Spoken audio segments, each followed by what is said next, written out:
And now, here's your host of Shaping Success, Wes Tankersley. What is up, everyone? Welcome to Shaping Success. It's me back again, your host, Wes Tankersley.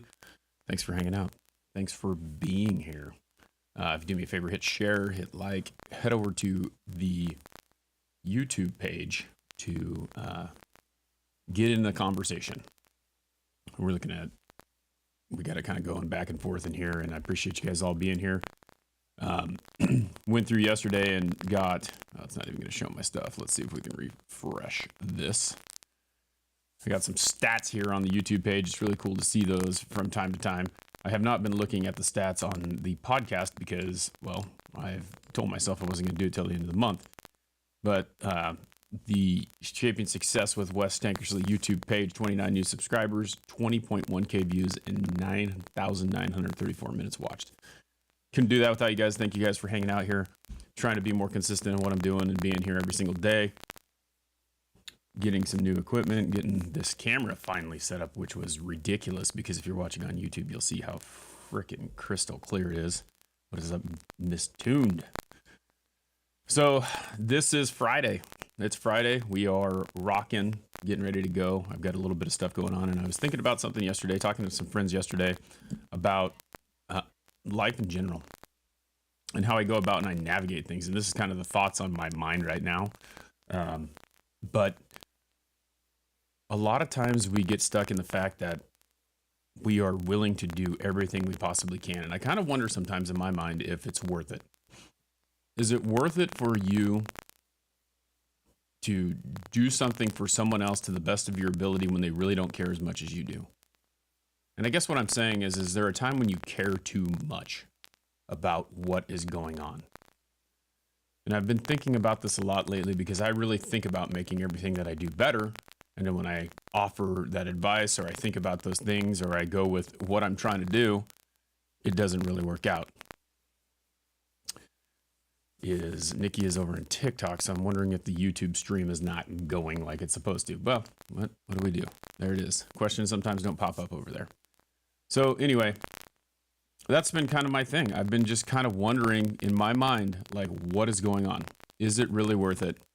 Is it really going to be helpful to be able to? And the way I look at this situation is anywhere that I've ever done anything. So anywhere I've ever worked, I've always had the best in mind for that situation. And so you feel like you're working your butt off and you're doing everything you possibly can. And the people who, you work for or you are around don't care as much as you do. And so that's a tough pill to swallow. That's something that I think about on a daily basis. Am I thinking or caring too much? What has being the hardest worker or anything like that ever gained for me? And it's a tough one. It's a hard one to sit there and think through and kind of try to decide if it's really worth it. And I know the answer in my head what that is. Like to me, it's worth it. But is it worth it to everyone else? And so I kind of struggle with that from day to day. And I'm sure there's some other people who do as well. But what I do is I go through and I try to find these things to make me, realize that that's what it is. And so reading books, finding these quotes, listening to music that motivates me. And I choose that because I think that is the better way to look at it. But it is tough because you get let down a lot of times because you think that what you're doing is the right thing and it just becomes disheartening. So it's tough. It's tough to see. It's tough to do. It's not an easy thing. Just like staying positive is not an easy thing to do, but I feel much better when I am. So my answer to that question is I'm going to continue doing what I'm doing. My thought is that I need to realize that I cannot, and this is always it. It's like you can't control what the other people do around you. You can control how you react. You can control how you do the things that you do, but you can't control the other people. So that's the tough part, right? That's the hard part. And if it's toxic, if you can't deal with it, if you can't change the way that you think about that, then you need to find something else or do something else. But sometimes you have to do that proactively. So let's jump into some of the things that I found yesterday. Really cool. I don't know if you guys have read this book. It's called Embrace the Suck by Brent Gleason. And he posted something the other day. He says, you can only give a shit about so many things and embrace the suck where'd it go? You can only give a shit about so many things and embrace the suck for so many endeavors. Make sure you are all in on the right stuff. And that kind of ties into exactly what we're talking about. Are you in on what you're doing? Are you in on the right stuff? And so that's the thing that I really think you got to remember is that even though it sucks and you're working through it and it's tough, are you in the right spot? Is that what you are doing? So remember that. You can only care so much, and then you got to realize if you're in on the right stuff. And that's where I'm at. That's where it is. That's where a lot of people are. Is like, we're doing this. It's monotonous. It's over and over again. We're doing the best thing that we can every single day, no matter what. And the reality of the whole situation is it the right path that you're supposed to be on? And I take things as signs. Like I look at things and I think, I'm trying really hard to make this happen. And then something goes wrong. And it's like, okay, so what can we do to change that? And then you try to change that. And then when you figure out that that's not the right thing, then you try to change it again. And you just keep working at it until you get where you want to get. It doesn't mean that just because you didn't get there right there, it's not going to happen. It means that you got to try again. You got to figure out a different way. Really cool. Brent Gleason the other day did follow me on Instagram as well. So pretty freaking cool. Next one here, right? This is one thing to think about, okay? There are people that will never support you because it's you. Then there are people who will support you because it's you. You just have to find your people. I spent a lot of time in my life trying to find my people. And when you find those people, you need to hang on to them. But when you do that, those people will, the other people will just kind of drop off. They'll just kind of go away. You won't hear from them. And that's how you find out really who your friends are, because at the time that you figure that out, at the time that you see that, you start doing the things that you want to do. You start going down your path. You start worrying about yourself. All of a sudden, they either disappear or they come in and they start hating on you. Like, what are you doing? I don't know what this person is doing. I don't know why are they doing that? What is the purpose? You know the purpose. You better know the purpose. I say it over and over again. You have that end result that you want, and you need to just find all the steps in between. And if part of those steps are getting rid of those people who bring you down, you must do it. You have to do it. Doesn't mean that you have to cut them out completely, but you do have to find a way to keep them from making that happen. And a lot of times the best thing to do is to just distance yourself from them. Consistency is something that I struggle with on a daily basis. I think we all know that. The podcast is a really definite situation with that. It's something that you can really see that consistency is a tough one for me sometimes. The reality is that there's a lot of things that happen. I mean, I've made I call it an excuse. I mean, I don't know that it is an excuse. I've made the excuse over and over again that my son is waking me up in the night, which is driving me crazy, which is just part of life. He did again last night.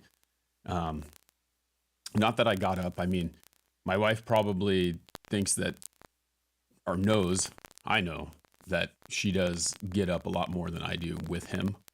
But I feel like we kind of trade off. Like if I'm working the next day and she's not, she gets up, and vice versa. Like we kind of trade off with it.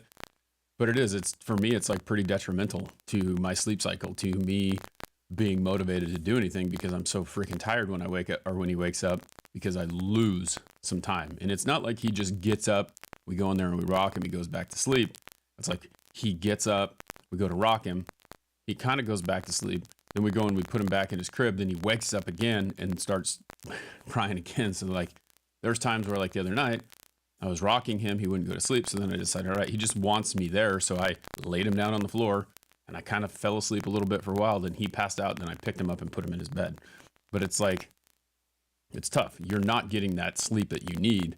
And my mind doesn't shut up. So once my mind is awake, I've got to figure out a way to rein it in and get some sleep, because then that, 15, 20 minutes, 30 minutes that I'm awake with him turns into it turns into a lot more than 15, 20, 30 minutes. James Clear, if you haven't read his book, he's got a really good book about setting goals and things like that. And I can't remember what the heck it's called, but I read it. Being yourself is a continuous effort. These things are popping quick. There's always another expectation placed upon you, another person pulling you towards their preference, another nudge from society to act a certain way. It's a daily battle to be yourself, not merely what the world wants you to be. How many of you can say that you have people like that in your life that pull you in a direction that is not necessarily the direction that you want to be in? As a person who like really cares about what other people think, you start to really do the things that they want you to do because you feel bad if you don't. But what you have to realize is that that is detrimental to you as well, because you're not doing the things that you want to do. You're not being the person that you want to be. And so it can be really delusional sometimes, and you can think that you're doing the right thing for other people. You're being empathetic to them. But the reality is there's like an overload on that. And I have a friend on TikTok who was talking about something the other day, or I had talked to him a couple of years ago about something, and he just kind of popped back on. And I was looking through the messages again because there's like this empathetic overload, and I can't remember what it's called, but what happens is you end up like being so empathetic for other people that you forget to, it's like empathetic fatigue or something like that. But you worry about other people so much, or how they feel and if they're okay and all that stuff, and it can be an overload for you. It can actually drag you down. So if someone is sad, you feel that, and you get overloaded with that, and it can really tear you down. It can depress you, and it can make it so that it's a driver for you, right? So remember that you can't fix everything. You're not the person who can fix everything. You have to be able to take care of yourself first. It's like that life preserver thing metaphor that I always use. It's like you put the life preserver on yourself first and take care of yourself first, because if you don't, you can't take care of anyone else. So remember that. It's okay to be empathetic, but there's also a certain point where you got to be like, well, this is all I can do. And that's kind of like, it's the same thing with me. Caring about how hard, what I'm doing for what I'm doing.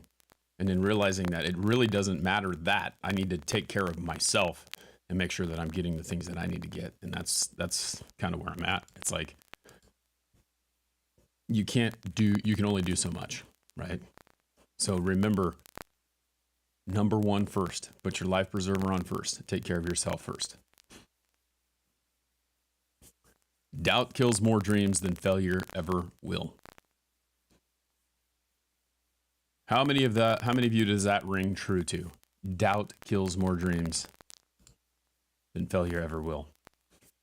You can never fail if you don't even attempt it, right? Because you doubt that, oh, I can't do this, I can't do that, I'm not good enough, I'm not the person for this, I'm not that, I'm not this, whatever. Like, you can talk yourself out of doing anything if you are willing to just do it. You know, if you talk yourself out of it, it's never going to happen. If you fail trying, at least you attempted, right? And then you can think about it, just like we talked about again. Once you fail, you just have to be willing to try again. And once you reinvent the wheel, re-engineer your process, you may become successful. But if you quit, never going to happen. Never doubt yourself.